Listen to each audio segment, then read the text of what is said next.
I am a national player of table tennis as well. हमारी company को हो गए हैं 19 साल, प्रॉपर्टी बिजनेस में हो। ठीक है, बिजनेस करना है, ये नहीं पता क्या करना है, पहले बाहर जाओ, धक्के खाओ, उसके बाद काम सीखो। एक पॉइंट है कि जो कोई कुछ काम नहीं कर सकता वो रियल एस्टेट कर लेता है। क्या नेगेटिव से कैसे स्टार्ट होता है काम? उस टाइम पे हमारे पास है 3 एम्प्लॉयज और आज की डेट में मेरे पास है 30 एम्प्लॉयज। हमको इनसाइड इंफॉर्मेशन होती है कि कहाँ कैसे क्या डेवलपमेंट होने वाला होता है, गवर्नमेंट की साइड से क्या होने वाला है, क्या प्लान्स है गवर्नमेंट के।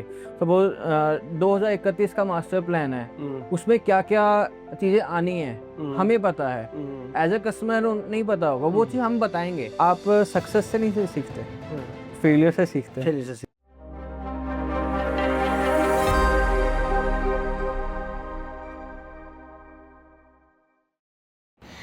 नमस्कार, मैं अरुण डबराल भी मित्र पॉडकास्ट से।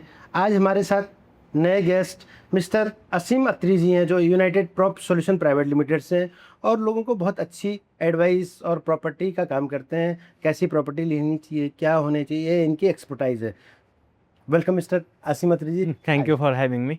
असीम जी, थोड़ा बहुत आप अपना इंट्रोडक्शन बताइए। आप असीम अत्री जी हैं, क्या क्या करते हैं, क्या क्या है, आपकी जर्नी कैसी रही है? सबसे पहले मैं स्टार्ट करता हूँ अपने से। हाँ जी। So I have did my schooling from DPS Panipat. So मेरा क्लाइंट भी है फर्स्ट। अच्छा। हाँ, सो मेरा भी क्लाइंट है, मेरे फादर का भी क्लाइंट है। So is a good client of mine. Then I have did my BB from IP university. I have did my MBA from Pune, एक 5 बिजनेस स्कूल। ओके। वहीं पे मैंने अपना रिसर्च पेपर भी पब्लिश किया था, which was the topic was India and China growth from 2018 to 2020. It was a massive study. Plus, I am a national player of table tennis as well. अच्छा, table tennis के। हाँ, सो हमारी company को हो गए हैं 19 साल। फिर इसी महीने में हमारा 19वां साल लगा है। So we are celebrating our 90th anniversary of United Prop Solutions. अच्छा। कमिंग बैक, सो मुझे 6 साल हो गए हैं इस बिजनेस में। अच्छा, 6 साल आपको? 6 साल हो गए मुझे बिजनेस में। सो मेरे बड़े भैया है, सो उनकी कंपनी है। I am a partner in this firm. अच्छा, United Prop Solution Private Limited, आप डायरेक्टर हो? आपके आई एम अ पार्टनर। जो डायरेक्टर है मेरे बड़े भैया है, मिस्टर नितिन। मिस्टर नितिन अत्री। हाँ जी। अच्छा, और फादर का ऑलरेडी ये बिजनेस था? फादर का बिजनेस है इंश्योरेंस में। अच्छा, इंश्योरेंस। हाँ, वो गवर्नमेंट एम्प्लॉय है। अच्छा, वो गवर्नमेंट हाँ, एम्प्लॉय। मेरे बाकी जो कजन्स है, एवरीवन इज इनटू कॉर्पोरेट्स और कॉर्पोरेट। हाँ। तो आप इस बिजनेस में, प्रॉपर्टी बिजनेस में? यस, प्रॉपर्टी बिजनेस में हो। तो ये जर्नी कैसे रही? प्रॉपर्टी बिजनेस में क्यों आए आप? Sir, after I did my MBA, so I was having 3 offers with good firms, Paytm, IndusInd Bank and the HCL. So one fine day यार मुझे लगा नहीं यार बिजनेस करना है। तीनों के तीनों ऑफर्स मैंने रिवोक मार दिए, मना कर दिया। I was having back to back calls from my college and corporates.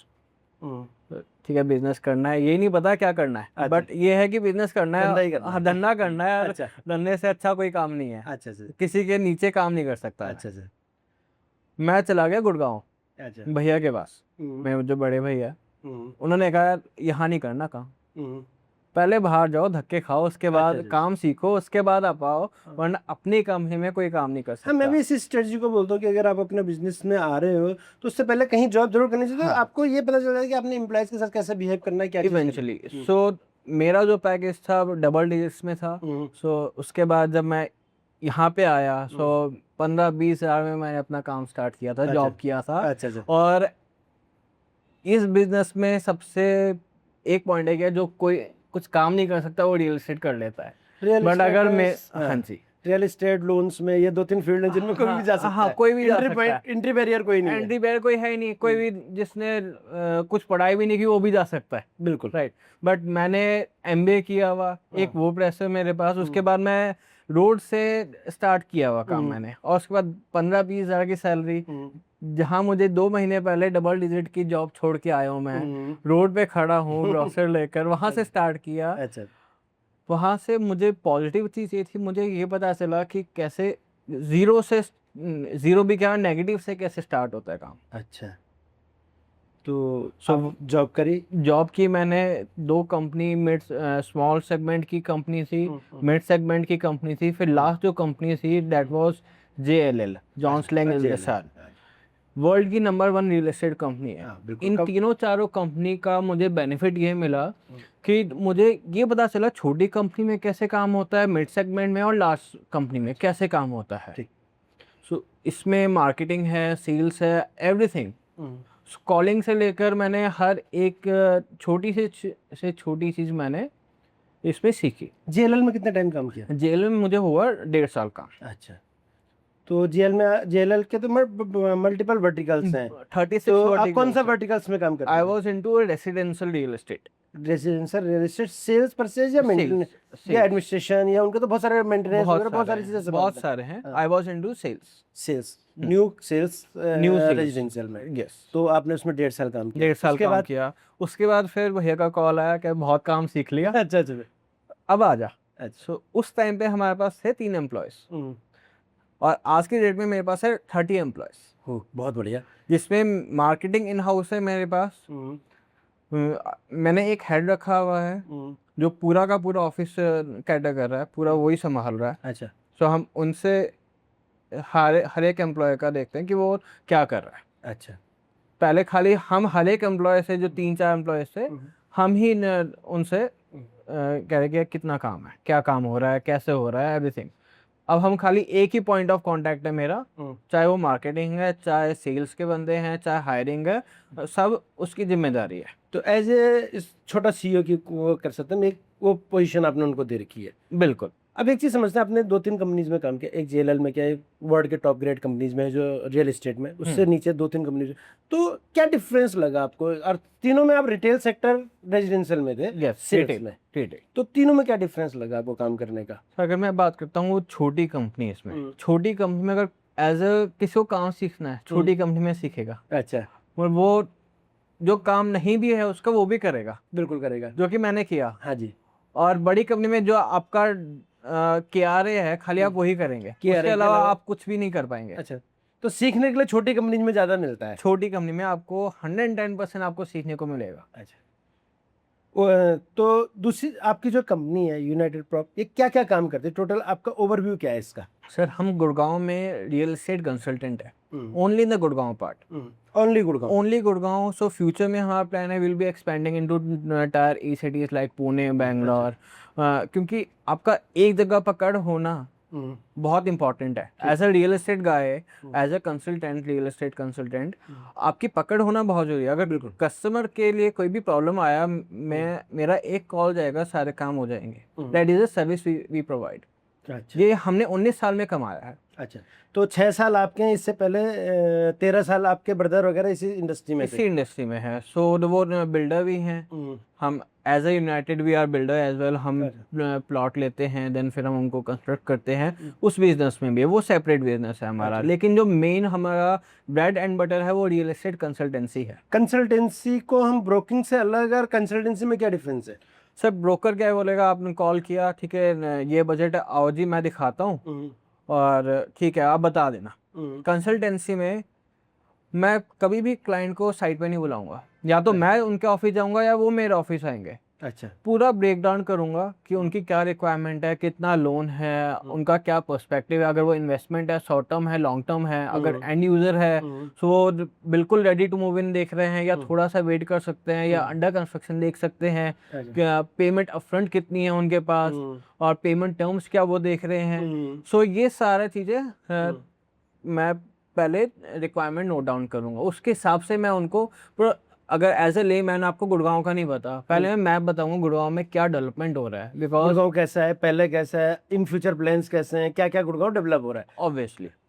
फिर एज अ कस्टमर आपको नहीं पता, जो हमें इनसाइड नॉलेज है, जो कस्टमर्स या एंड यूजर को नहीं होती, हमको इनसाइड इंफॉर्मेशन होती है कि कहाँ कैसे क्या डेवलपमेंट होने वाला होता है, गवर्नमेंट की साइड से क्या होने वाला है, क्या प्लान्स है गवर्नमेंट के।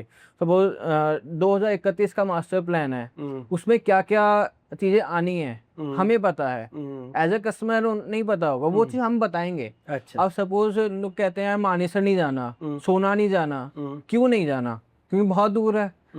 आज की डेट में आप कहीं भी ले लो, गुड़गांव में 15 से 20 मिनट या हार्डली आधा घंटे में आप कहीं भी पहुंच जाओ, बिल्कुल, क्योंकि वो कनेक्टिविटी हो चुकी है। अच्छा। यू टॉक अबाउट, अगर मुझे द्वारका एक्सप्रेसवे जाना है, जब मैं विजिट करवाता था, एक एक घंटा लगता था जाने में खाली।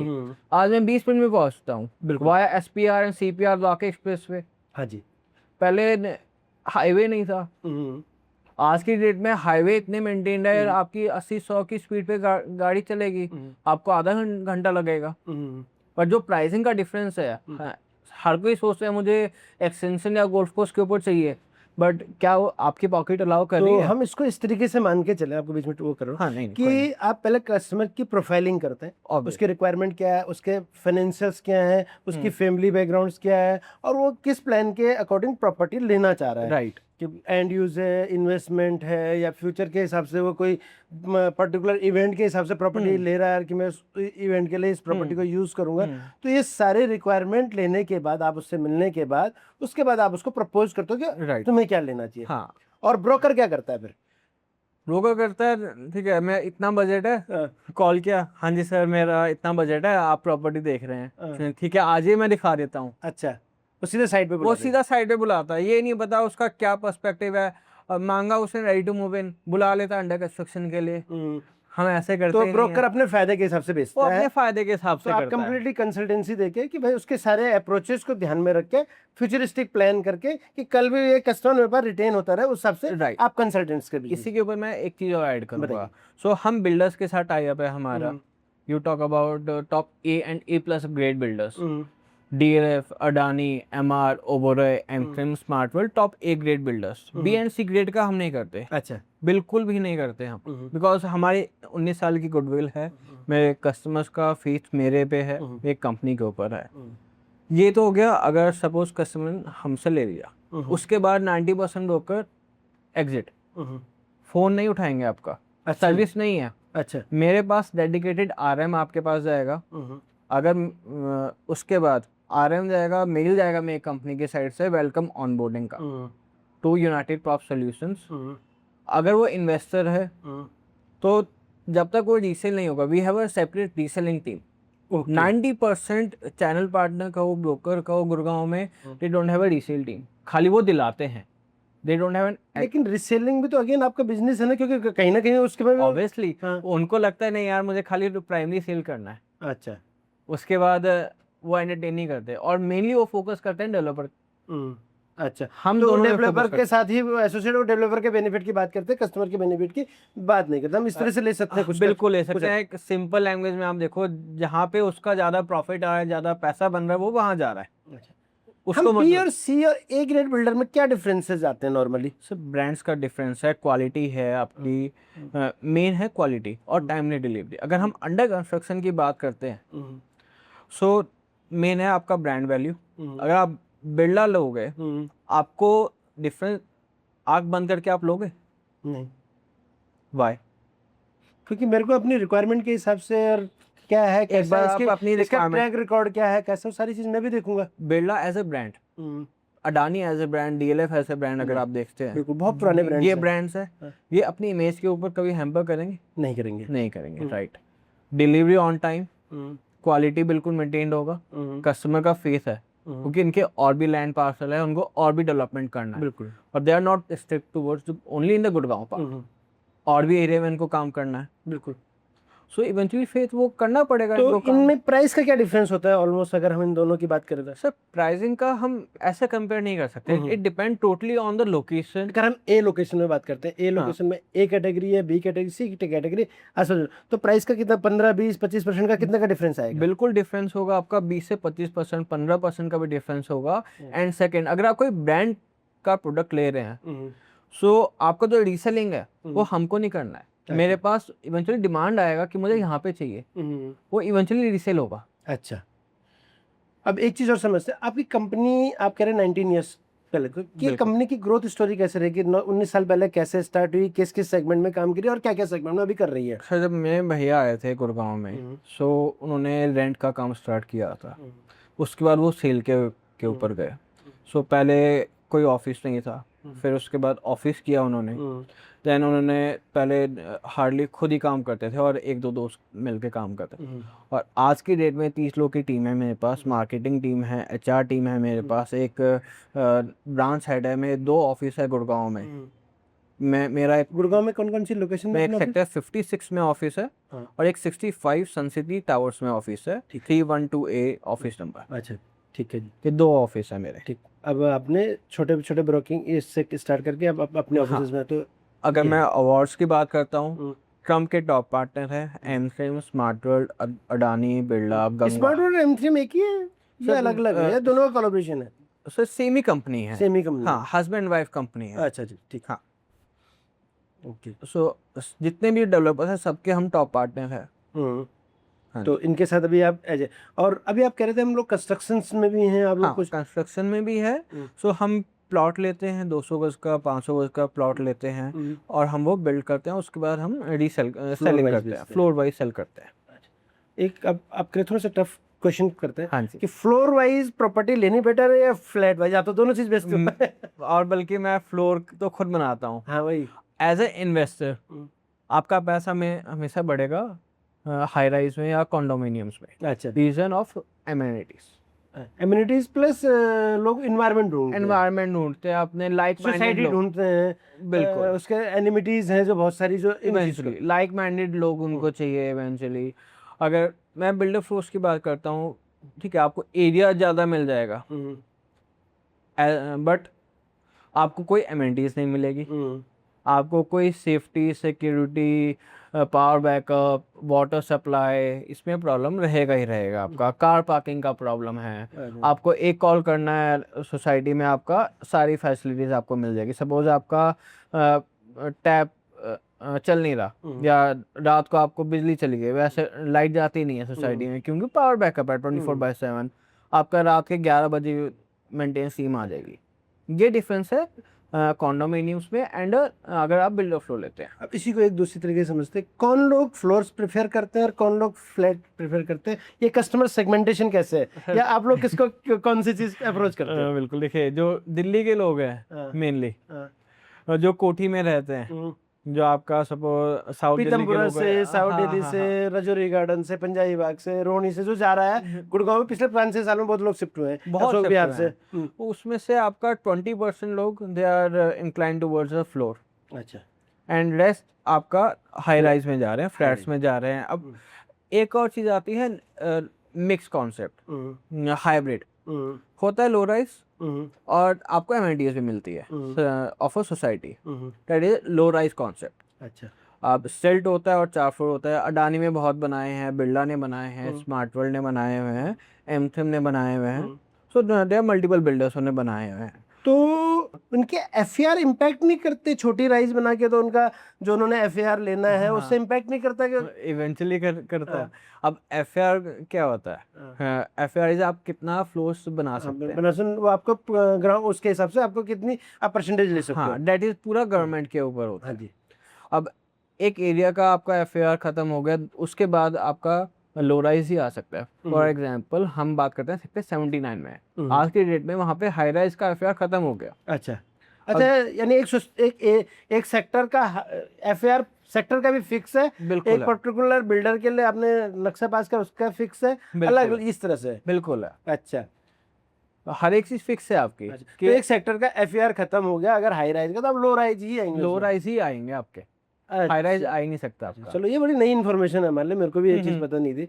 तो इस तरह से तो हम क्वेश्चन इस पे थे कि आप किसको कौन सी चीज़ सजेस्ट करते हो? देखिए, totally depend on a customer. जैसे आई मेंशन कि हमको स्टार्टिंग में कि हम पहले रिक्वायरमेंट लेते हैं क्लाइंट की, उनकी क्या प्रेफरेंस है, लो राइज है, विला है, उनका क्या प्राइसिंग है। सो टोटली डिपेंड ऑन कि उनका क्या टेस्ट है। ऐसा कुछ नहीं है कि फिक्स है कि यहाँ का क्लाइंट लो राइज ही लेगा या फ्लोर लेगा या आपका कॉन्डोमिनियम्स लेगा। अच्छा। Totally depend on the client का रिक्वायरमेंट। आपकी कंपनी की स्ट्रक्चरिंग कैसी है? आपके ब्रदर एज ए डायरेक्टर हैं, बाकी आप एज ए पार्टनर हैं, तो कैसे कैसे हायरार्की बनी हुई है? सबसे पहले आ जाते हैं मेरे बड़े भैया, उसके बाद आ जाता हूँ मैं, उसके बाद आता है मेरा सेल्स हेड। सेल्स हेड कहिए आप, ब्रांच हेड कहिए, ये आता है। उसके बाद आते हैं मेरे पास मार्केटिंग टीम। मार्केटिंग टीम ये बिल्कुल अलग आ गया, वो लीड जनरेट करती है, इंस्टाग्राम है, सोशल मीडिया आज के में पूरा एक्टिव है, एआई हमने इम्प्लीमेंट किया अपनी कंपनी में। सो उसके बाद आ जाते हैं हमारे पास सेल्स एम्प्लॉयज, उसके नीचे आ जाते हैं मेरे पास टेलीकॉलिंग की टीम, कॉलिंग टीम आ जाती है। तो दिस इज द हायरार्की।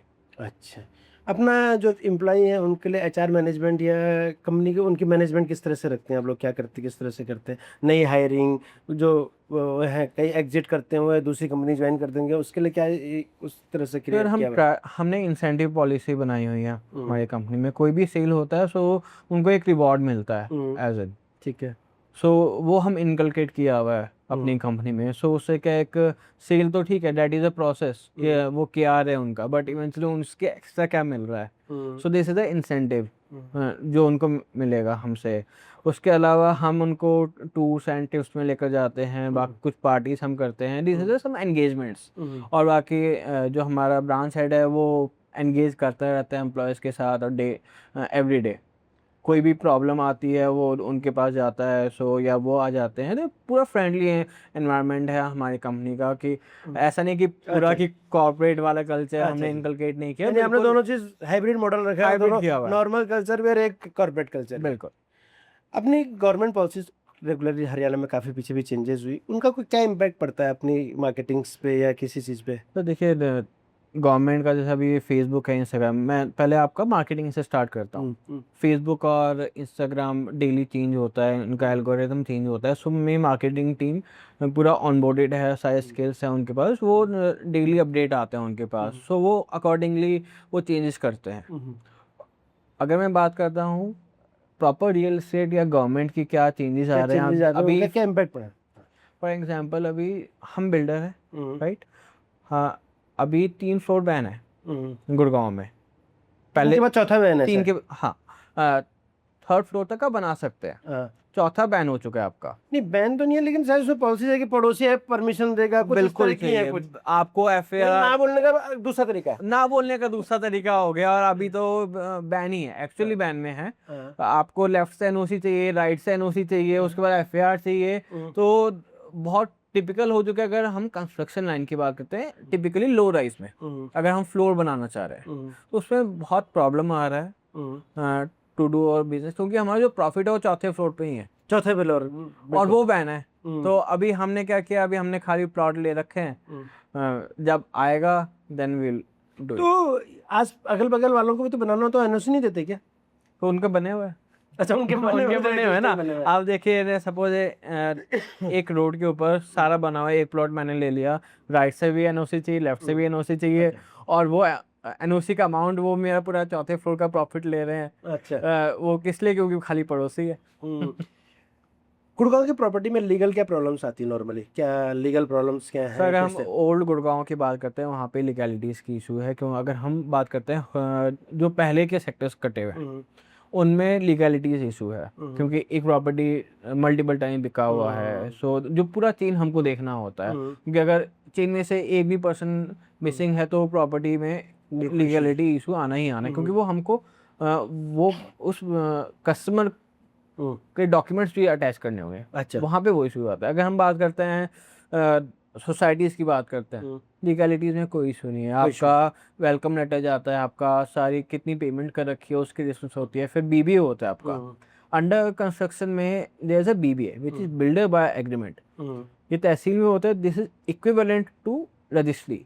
बिल्कुल। और फिर जब उसके बाद आ जाता है आपका रजिस्ट्री। अगर आप किसी बिल्डर का ले रहे हैं, आप फॉर एग्जांपल डीएलएफ का ले रहे हैं, कोई इशू नहीं है लीगैलिटीज़ में, पेपर वर्क सारे कंप्लीट है।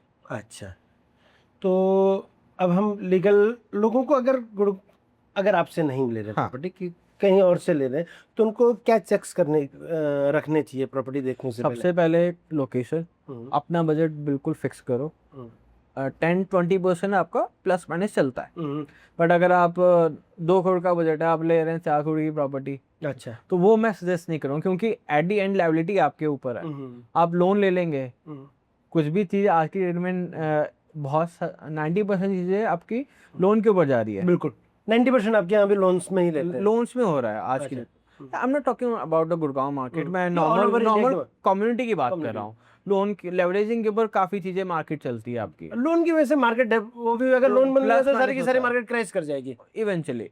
सो वो चीज आपको ध्यान रखना है, आपको लेवरेज करो, बट आपकी अपनी एक लिमिट होनी चाहिए ना, आपकी कैपेसिटी होनी चाहिए, उतना आप लेवरेज करो। आपका 2 करोड़ का बजट है, आप 2 के 2.5 कर लो, बट आप 4-5 मत लीजिए। तो ये 4-5 कैसे चले जाता है आदमी का बजट? होता है, कई बार सुना है हमने भी, ऐसा होता है। होता है, कुछ ब्रोकर मिसलीड कर देते हैं। अच्छा। मिसलीड कैसे करते हैं? क्या ठीक है, मैं आप इतना अभी पैसा डालो, हम फिर बाद में आपको एग्जिट करवा देंगे। अच्छा। और वो होता नहीं है। अब इतनी कोई real estate is a long term assets, not a short term. ये जो रिटेल इन्वेस्टर है उनको समझना पड़ेगा। अभी पिछले 1-2 साल में बहुत लॉस हुआ है, जिसकी वजह से गुड़गांव मार्केट थोड़ा नेगेटिव भी हुई है। उस वजह से पिछले 3 साल में तो बहुत ग्रोथ करी, 2021 से 2024-25 तो बहुत ग्रोथ करी गुड़गांव मार्केट ने। मल्टीप्लायर आया, 2 या 3 का मल्टीप्लायर बिल्कुल हुआ है। सो पिछले मैंने 9-9 हज़ार में प्रॉपर्टी दिया हुआ है, आज की डेट में वो 17-18 हज़ार के ऊपर ट्रेड हो रहा है। अच्छा। आप मुझे यूनिट दो, मैं कल आपके अकाउंट में पैसे दे रहा हूँ। अच्छा। So this is the value of a brand. तो अभी भी ट्रेडिंग बहुत फास्ट चल रही है। अभी एंड यूजर मार्केट बहुत स्ट्रांग है। अभी अगर हम बात करें कि रिसेल ज्यादा है या नए बिल्डर के फ्लोर ज्यादा बिक रहे हैं या फ्लैट ज्यादा बिक रहे हैं? अभी रीसेल एंड यूजर ज्यादा है। अच्छा, न्यू से वो ज्यादा है। हाँ, वो ज्यादा है एंड यूजर। गुड़गांव में एक बड़ी प्रॉब्लम, पहले भी हमने भी, मैं 2000 से ट्रैक कर रहा हूँ मार्केट को, तो गुड़गांव में एक बिल्डर के साथ एक प्रॉब्लम क्या, डिलीवरी की बड़ी प्रॉब्लम्स है। क्या नहीं, 3 साल बोलते हैं, 10 साल, 5 साल, 8 साल, कई बिल्डर तो ऐसे हैं जिन्होंने अभी 20 साल तक पूरे कंप्लीट भी नहीं किए। बिल्कुल। अब गुड़गांव या ये पूरे इंडिया की ये नॉर्थ इंडिया की बहुत प्रॉब्लम है, साउथ इंडिया में इतनी नहीं है प्रॉब्लम। बिल्कुल। ये प्रॉब्लम कहाँ से हुआ? रेरा।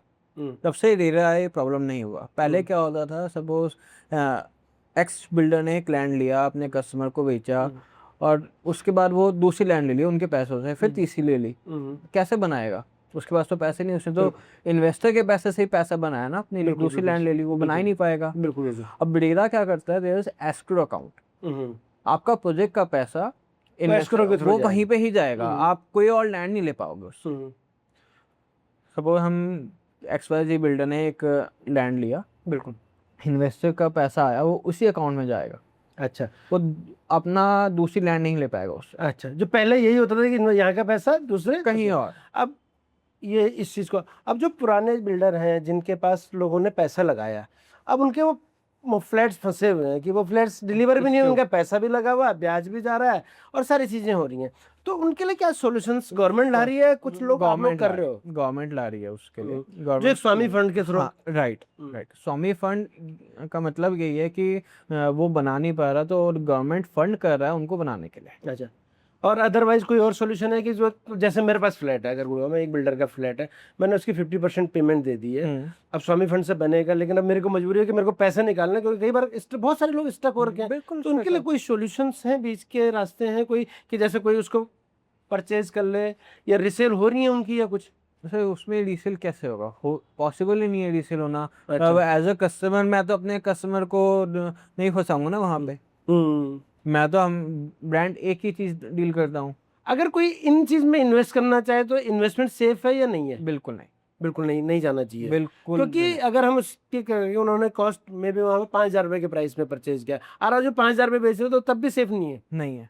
और वहाँ पे आसपास की सोसाइटी 20,000 के रेट पे ट्रेड कर रही है। सर ये आपकी कितनी कैपेसिटी है रिस्क लेने की, उसके ऊपर है। But as a personal suggestion I would say कि आप दूर ही रहो। अच्छा, दूसरी चीज़, आज की डेट में जो गुड़गांव में प्रॉपर्टीज है, लोग ज़्यादातर इन्वेस्टमेंट के लिए ले रहे हैं, रहने के लिए ले रहे हैं, या? आज की डेट में अभी हम 2026 में बैठे हुए हैं, 2026 में भी एंड यूज़र 90% एंड यूज़र है। 90% एंड यूज़र। अच्छा, आप प्रॉपर्टी को इन्वेस्टमेंट में, अगर कोई इन्वेस्टमेंट में जाना चाहता है, इन्वेस्टर बनना चाहता है प्रॉपर्टी में, तो आप किस टाइप की प्रॉपर्टी सजेस्ट करते हो? तो किस टाइप की property depend on his requirement, कि उनको रेंटल लीड चाहिए या उनको रेसिडेंशियल में जाके एप्रिसिएशन कमाना है, उनको किस टाइप की चीज़ चाहिए। अगर हम रेजिडेंशियल में बात करें तो हम लोग रेंटल के क्या रिटर्न मान के चलते हैं? रेंटल का जो रिटर्न आता है 2.5% से 3 to 4% आता है। अगर मैं कमर्शियल्स की बात करता हूँ, वो 5% to 10% भी जाता है।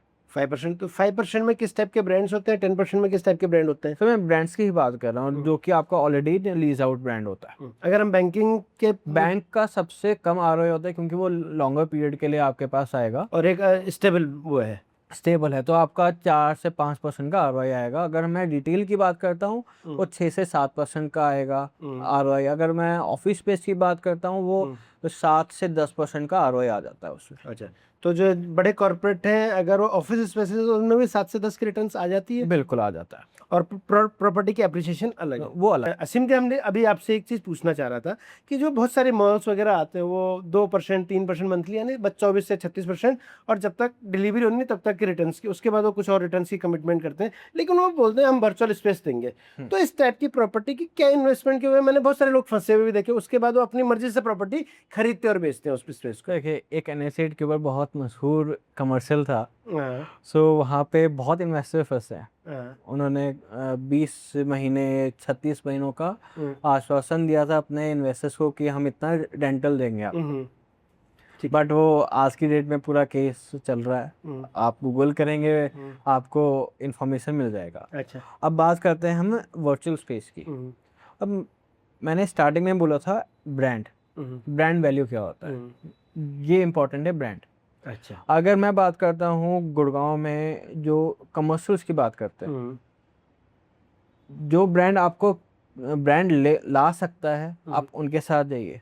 आप ऑलरेडी जो मॉल चले हुए हैं आप एग्जांपल देखिए, आप AIPL देखिए, आप DLF देखिए, ओमैक्स आप देखिए, शायद चलते हुए मॉल हैं। बिल्कुल। तब ओमैक्स अभी उभरता हुआ है, उनका गवर्नमेंट के साथ ये भी है, तो आप उनके साथ जाइए।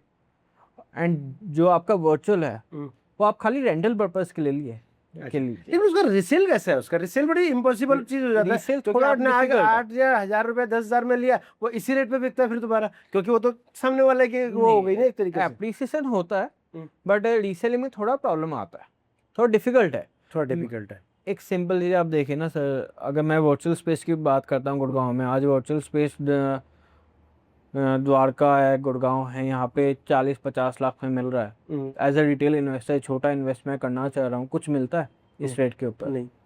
और उनको पैसिव इनकम भी चाहिए, उनके लिए ठीक है। उनके लिए ठीक है। अगर कोई डिपेंड करता है वही कि किसकी क्या रिक्वायरमेंट है, कौन किस पर्पस के लिए जा रहा है। पर्पस के लिए हाँ कंप्लीटली पर्पस ड्रिवन है। बिल्कुल।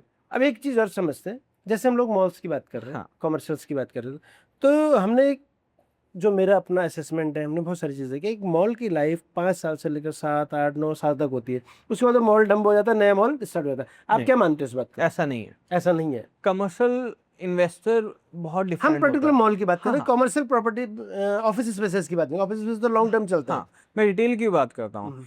एक मॉल आता है, एक कमर्शियल आता है हमारा गलेरिया मार्केट। है। हाँ बिल्कुल आती है। कब जाके चला है वो? थोड़ा टाइम पहले जाके चला है, उससे पहले वो इतने ब्रांड्स नहीं थे उसके पास। हाँ नहीं थे। कमर्शियल इन्वेस्टर को ये चीज़ समझना पड़ेगा कि it is time taking process. Brand एकदम से नहीं आएगा आपको, इट विल टेक टाइम। अगर आपके पास मेंटेनेंस देने के पैसे हैं, आप वो बर्डन बेयर आउट कर सकते हैं।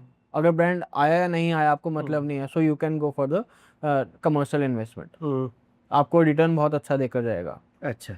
पर मैंने 9-9 हज़ार में कमर्शियल बेचे हैं, 12,000 में बेचा हुआ है, 15,000 में बेचा। आज की डेट में वो 50,000 का रेट है और रीसेल हो रहा है। अच्छा, रीसेल हो हम कर रहे हैं रीसेल। तो टोटली डिपेंड करता है कि वो मॉल की लीजिंग टीम कैसी है, कंपनी की लीजिंग टीम कैसी है। अच्छा, अब जैसे JLL वगैरह कंपनीज में आपने काम किया, JLL प्रॉपर्टी मैनेजमेंट में बहुत आपकी कंपनी इन फ्यूचर में प्रॉपर्टी मैनेजमेंट में आएगी? नहीं सर, देखिए रियल एस्टेट बहुत वास्ट है। मैं इसलिए क्वेश्चन कर रहा हूँ, मैं बहुत सारे प्रॉपर्टीज वालों से करता हूँ, क्योंकि इंडिया में सबसे बड़ा गैप अगर देखा जाए प्रॉपर्टी में, तो प्रॉपर्टी मैनेजमेंट में एक बहुत बड़ा गैप है। क्योंकि बहुत सारे लोग प्रॉपर्टीज क्या करते हैं इंडिया में, NRIs इन्वेस्टर्स है, तो उनको प्रॉपर्टी मैनेजमेंट की टीम चाहिए होती है, क्योंकि हर एक को तो JLL जैसी 3 4 5 बड़ी कंपनी नहीं रहती, छोटे के लिए कोई स्पेस बहुत बचा हुआ। तो आपको क्या लगता है इस स्पेस? प्रॉपर्टी मैनेजमेंट में यहाँ पे हमारे 2 एस्पेक्ट आ जाते हैं। एक होता है आपका सोसाइटी पूरी मैनेज कर रहे हैं या कमर्शियल मैनेज कर रहे हैं, या एक इन्वेस्टर है उन्होंने 4 5 8 10 प्रॉपर्टी ले रखी है, उनको मैनेज करना है कि terms of the rental part हो गया, डॉक्यूमेंटेशन हो गया, वो तो हम कर ही रहे हैं। अच्छा, जो हमें बड़े क्लाइंटल है उनके लिए हम हर एक सर्विस दे रहे हैं। हर एक सर्विस दे रहे हैं। हाँ, तो एक तरीके से हम इनडायरेक्टली आप प्रॉपर्टी मैनेजमेंट कर रहे हो। बिल्कुल कर रहे हैं। अपनी मार्केटिंग स्ट्रेटजी क्या रहती है? अपना जो बिजनेस फ्लो होता है वो कहाँ कहाँ से, किस सेगमेंट से कैसे कैसे आता है? इंस्टाग्राम, यूट्यूब, रेफरल मार्केटिंग, बाकी कौन कौन से सेगमेंट से कैसे मार्केट करते हो आप अपने मेरा 90% बिजनेस, क्योंकि रियल एस्टेट कोई भी इन्वेस्ट कर रहा है ट्रस्ट के ऊपर होता है इन्वेस्टमेंट, तो 90% बिजनेस मेरा रेफरेंस से आ रहा है। मेरा हो गया, भैया हो गए, बाकी जितने भी सेल्स के हो गए।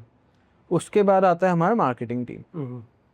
सो हमारा इंस्टाग्राम से आ रहा है बिजनेस, फेसबुक से बिजनेस आ रहा है। There platforms like Magic Break, housing, multiple Magic Break और इनसे तो मल्टीपल बहुत है। सारे लोग काम कर रहे हैं। अब हम इसको सेगमेंट वाइज करते हैं। अपना रेफरेंस वाले के कन्वर्जन के 90-80% चांसेस होंगे। जो आप पिछले 10 साल से जुड़ा हुआ, अगर वो दोबारा प्रॉपर्टी ढूंढ रहे हो तो शायद आपके पास 90% चांसेस कि आपसे लेगा। कई बार ये हो सकता है कि क्या पता आपकी चीज़ पसंद है। इंस्टाग्राम और इनकी बात करें तो ये कितने % कन्वर्जन के चांस रहते हैं? इसमें बहुत कम चांसेस होते हैं फॉर द कन्वर्जन, बट हम मार्केट में हैं, हमें एम्प्लॉयज़ को लीड देनी है, बट उनको काम पे भी तो लगाए रखना। हाँ, सैलरी एक्सपीरियंस कहाँ से लेंगे? एक्चुअली कई बार इस चीज़ में एक्सपीरियंस कि भाई कस्टमर से बात कैसे करनी है, क्या करनी है, ये चीज़ समझने के लिए भी इनिशियल लीड्स का फ्लो तो चाहिए। पर मेरा ट्रेनिंग डिपार्टमेंट है, अब उसको भी तो सैलरी जाएगी, वो कैसे जाएगी जब ये लोग बिजनेस करेंगे? ये ऑनलाइन जो लीड जनरेशन प्लेटफॉर्म है ये, हाँ, इनसे भी अच्छा बिजनेस है हमारे पास। लेकिन बहुत कॉम्पिटिटिव नहीं होता ये? बहुत कॉम्पिटिटिव है आज की डेट में, क्योंकि बिल्डर का प्राइस फिक्स है आज की डेट में। सारा का सारा जो डिस्काउंटिंग है वो मेरी साइड से है।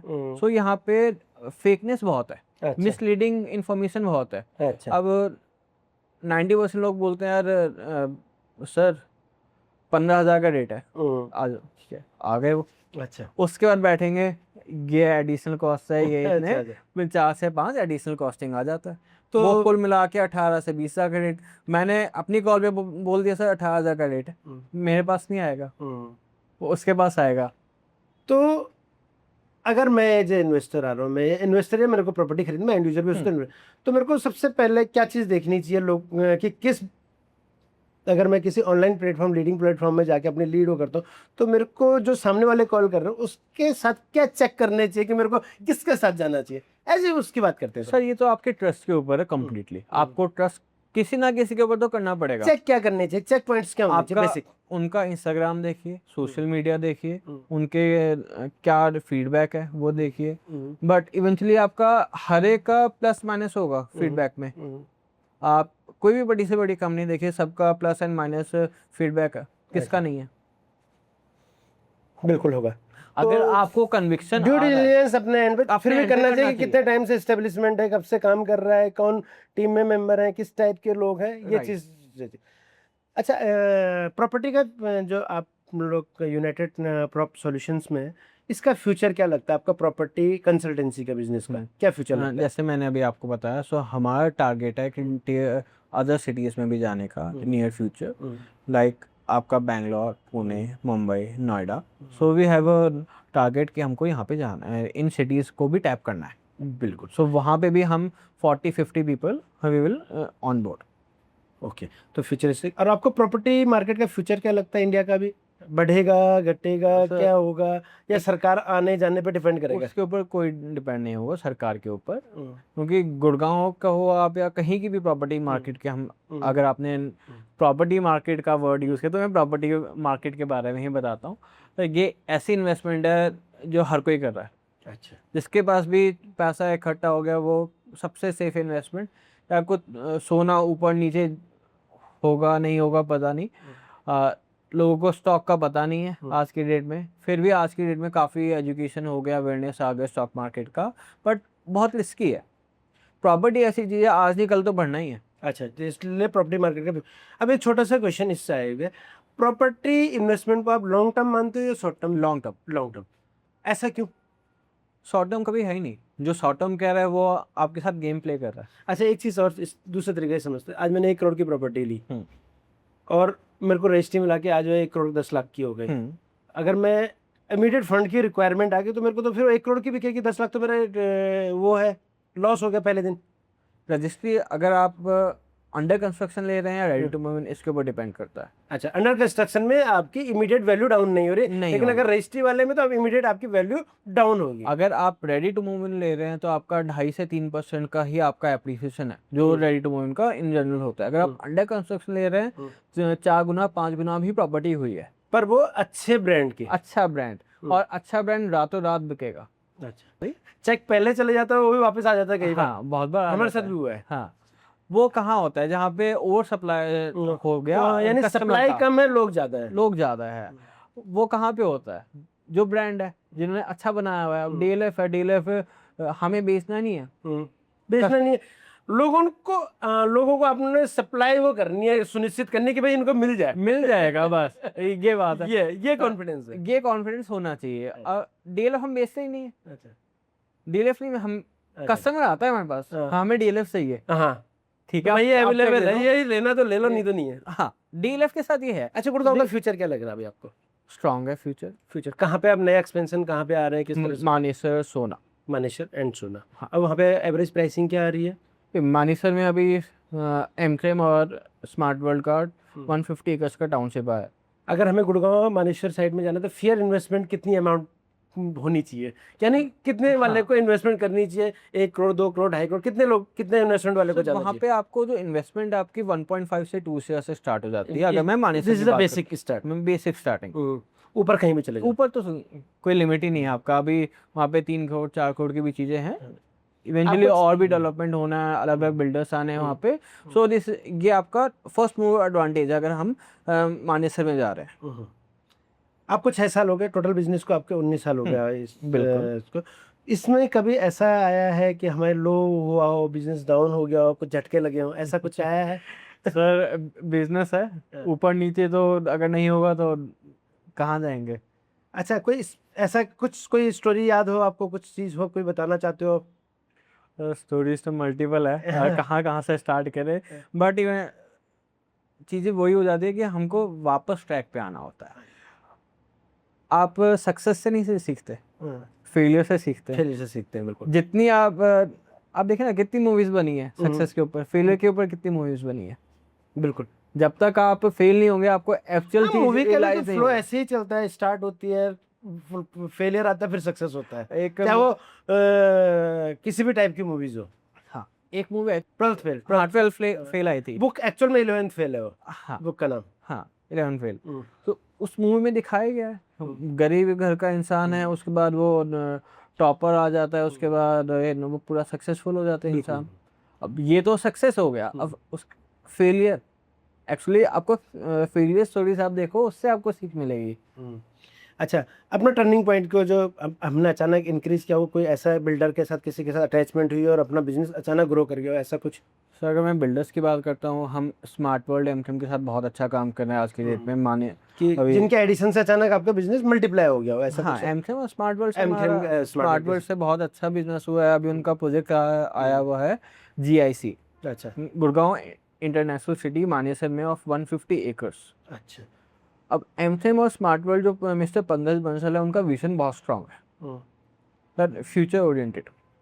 लेकिन उनके जो पीछे लीगल इश्यूज थे वो सब सॉर्ट आउट हो चुके हैं? सब सॉर्ट आउट है। आप ये चीज बताइए, सबसे बड़ा डेवलपर कौन है आज के में? तो M3 में है शायद, और कई बिल्डर्स उसके को अलावा? डीएलएफ के ऊपर कोई मशहूर केस आपको याद हो? नहीं। बहुत बड़ा केस है, आप वो गूगल करके देखिए, एमफिम कुछ भी नहीं है। हाँ, वैसे तो यस बैंक भी कहीं ना कहीं रिलेटेड उनका ही केस है, रॉबर्ट वाड्रा का केस, अगर आपको याद वो हो। याद है मेरे को, वो केस इसी का ही है। मानेसर वाला ही है। हाँ, वो इसी का ही तो है। सारे एग्जिट कर जाते हैं। आपने बोला लीगल इशूज, मैंने मान लिया, ठीक है। आज के दिन कोर्ट ने क्लीन चिट दिया हुआ है। आप ट्रम्प टावर इनके साथ क्यों आया? ट्रम्प क्यों आया इनके साथ? ट्रम्प टावर एमफ्रेम के साथ एमफ्रेम के साथ ही कोलैब है और रेडी टू मूव इन है। वहीं पे 1 लाख स्क्वायर फीट का इनका घर बन रहा है। अच्छा, पंकज जी का। अच्छा, बंसल फैमिली। आप देखिए 60 एकर्स की टाउनशिप है पूरी। आप द्वारका एक्सप्रेस वे किसने चमकाया है? एमफ्रेम में मैक्सिमम प्रोजेक्ट है। SCDA की टाउनशिप है, पानीपत में टाउनशिप है इनकी। अब ये मानेसर में ला रहे हैं। पहले ये सोसाइटीज बनाते थे, छोटी सोसाइटीज बनाते थे, प्लस ये बिल्डर्स को फंड करते थे। एग्जैक्टली, और बिल्डर्स को लैंड भी देते थे। लैंड का अपना इनका बैंक था, प्लस फंडिंग का बेस देते थे। बिल्कुल, लैंड एग्रीगेटर्स थे बेसिकली। और ट्रम्प टावर्स आया इनके साथ, जेकोमेन को इनके साथ आया है। जेकोमेन को इनके साथ नोएडा में आया है। हाँ, नोएडा वाला जेकोमेन को बेचा है? नहीं, सो हम गुड़गांव मार्केट कर रहे हैं। और ये अभी गुड़गांव में जो इनका आया है लैम्बोर्गिनी का, लैम्बोर्गिनी इज ऑफ सिग्नेचर। हाँ, सिग्नेचर, वो क्या कर रहे हो आप लोग? कर रहे हैं। अच्छा, कैसे फ्यूचर है उसका? उसका एक टारगेट ऑडियंस उसका अलग है। तो अभी 30,000 के आसपास में लॉन्च किया है, क्या प्राइसिंग में लॉन्च किया? 22,750 22,750 के ऊपर लॉन्च किया हुआ है। अपने फाइनेंस कंपनी में फाइनेंस कैसे मैनेज होते हैं आपके? तो मेरे पास पूरा फाइनेंस डिपार्टमेंट अलग है, कलेक्शन डिपार्टमेंट है। वो मैंने XYZ बिल्डर का यूनिट सेल किया या मैंने कोई रीसेल किया, मेरी सेपरेट फाइनेंस टीम है, कलेक्शन टीम है, वो उनके साथ कोऑर्डिनेट करती है, CRM के साथ कोऑर्डिनेट करती है। सो पूरा हम मैनेज करते हैं। प्लस जो फाइनेंस टीम ही मेरे एम्प्लॉयज़ को सैलरी और इंसेंटिव वो कैलकुलेट करती है। पूरा CRM है मेरे। एक बीच बिल्डर से पेमेंट्स की बड़ी प्रॉब्लम्स रही हैं डीलर्स को या ब्रोकर्स को या कंसल्टेंट को, तो वो प्रॉब्लम अभी फेस होती है या नहीं होती है? पहले होती थी लेकिन अब नहीं है। अब हमें पेमेंट इजी रिलीज हो जाती है। फैमिली का क्या स्ट्रक्चर है पूरे बिजनेस में? कौन कौन लोग, कैसे कैसे, आपके नेक्स्ट जनरेशन, आपके ब्रदर की नेक्स्ट जनरेशन, सब इसी बिजनेस में है या कुछ अलग अलग बिजनेसेस में भी है? मेरी जो इमीडिएट फैमिली है वो सारे के सारे everyone is into corporates. Everyone is corporate. तो भैया की फैमिली अभी तो छोटा ही है। लेट्स सी कैसे क्या होता है। एंड इन फ्यूचर में शायद अपने भैया को भी या अपने रिलेटिव्स को भी इस बिजनेस में ऑन बोर्ड करते हो। तो जैसे आप छोटी छोटी बिल्डिंग्स तो अपने भी बना रहे हो, फ्लोर हाँ, बना रहे हो, बना तो रहे आप बड़ी हाई राइज में जाने का प्लान्स है या नहीं है, या दिल्ली या जब आप बाहर एक्सपेंड करेंगे या B या C ग्रेड सिटीज में जाने का है कुछ ऐसा प्लान? सर BC ग्रेड में तो शायद ही जाएंगे, क्योंकि अगर डेवलपर जाएगा, अगर बड़ा डेवलपर जाएगा इवेंचुअली तो वी विल गो, क्योंकि उनका अलग विजन है। तो उनके विजन के साथ ही हम एम्पेवरमेंट है। अच्छा, V मित्र में आके कैसा लगा आपको? बहुत अच्छा, बहुत क्योंकि अभी अच्छा। आप रिसेंटली ज्वाइन हुए, तो हमें आपको हमारे कॉन्सेप्ट में क्या चीज़ अच्छी लगी? कॉन्सेप्ट बहुत अच्छा है। सो थोड़ा यूनिक है। मैं और भी प्लेटफॉर्म्स के साथ हूँ, बट ऐसा फैमिली वाला एटमॉस्फेयर और कहीं मुझे अभी तक देखने को नहीं मिला। सो ये मैं नेटवर्किंग नहीं बोलूँगा, ये फैमिली है। Thank you. हाँ। तो आज हमारे साथ थे Aseem Atri ji, United Prop Solutions Private Limited से। आप लोग भी हमारे साथ पॉडकास्ट, आप बिजनेस ओनर हैं, हमारे साथ पॉडकास्ट करना चाहते हैं, अपने बिजनेस के बारे में लोगों को बताना चाहते हैं, क्योंकि पॉडकास्ट ऐसी चीज़ है जिससे आप अपने काफ़ी सवाल जो आप लोगों को बताना चाहते हो, अपने स्पेशलाइजेशन बताना चाहते हो, तो पॉडकास्ट एक उसका बहुत अच्छा तरीका है। तो आप हमारे साथ अगर पॉडकास्ट करना चाहते हो तो हमारी टीम से कनेक्ट कर सकते हैं। और गुड़गांव में कोई भी आपको अच्छी प्रॉपर्टीज, अच्छी इन्वेस्टमेंट करनी है या रहने के लिए कोई घर लेना है, तो आप यूनाइटेड प्रॉप सॉल्यूशंस के साथ मिस्टर असीम अत्री और इनकी टीम के साथ कोलैबोरेट कर सकते हैं। इनकी कॉन्टैक्ट डिटेल्स हमारे उसमें आ जाएगी। धन्यवाद। Thank you.